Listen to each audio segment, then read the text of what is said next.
आज जो है बाला साहब ठाकरे की स्मृति दिन है, 12 साल जो है हो चुके हैं, क्या कुछ मामला है? हिंदू हृदय सम्राट शिवसेना प्रमुख बाला साहब ठाकरे जी का स्मृति दिन है।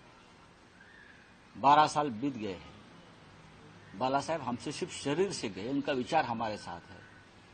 महाराष्ट्र में चुनाव चल रहा है और हमें पहली बार ऐसा लगता है बाला साहब के बाद कि ये लड़ाई जो है इस चुनाव के बाला साहब ठाकरे जी के विचारों के लिए लड़ाई हम लड़ रहे हैं।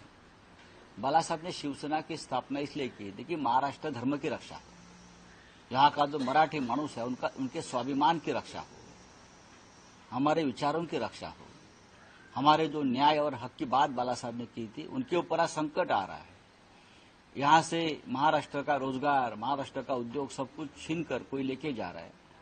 ऐसे में अगर हमको याद आती है तो बाला साहब ठाकरे जी की याद आती है। हमारा स्वाभिमान अगर हमको बरकरार रखना है तो बाला साहब ठाकरे को हमको कभी नहीं भूलना है। इसलिए आज का दिन उन्हें याद करने का है, उनके विचारों को याद करने का है और हम जरूर उनका विचार लेकर चुनाव में लड़ रहे हैं। हिंदी में जाना चाहेंगे, आज जो है बाला साहब ठाकरे की स्मृति दिन है, 12 साल जो है हो चुके हैं, क्या कुछ मामला है? हिंदू हृदय सम्राट शिवसेना प्रमुख बाला साहब ठाकरे जी का स्मृति दिन है। 12 साल बीत गए हैं। बाला साहब हमसे सिर्फ शरीर से गए, उनका विचार हमारे साथ है।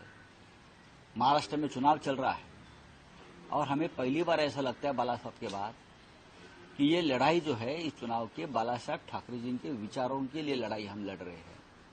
बाला साहब ने शिवसेना की स्थापना इसलिए की थी कि महाराष्ट्र धर्म की रक्षा, यहाँ का जो मराठी मानुष है उनके स्वाभिमान की रक्षा हो, हमारे विचारों की रक्षा हो, हमारे जो न्याय और हक की बात बाला साहब ने की थी उनके ऊपर आज संकट आ रहा है। यहाँ से महाराष्ट्र का रोजगार, महाराष्ट्र का उद्योग सब कुछ छीन कर कोई लेके जा रहा है। ऐसे में अगर हमको याद आती है तो बाला साहब ठाकरे जी की याद आती है। हमारा स्वाभिमान अगर हमको बरकरार रखना है तो बाला साहब ठाकरे को हमको कभी नहीं भूलना है। इसलिए आज का दिन उन्हें याद करने का है, उनके विचारों को याद करने का है और हम जरूर उनका विचार लेकर चुनाव में लड़ रहे हैं।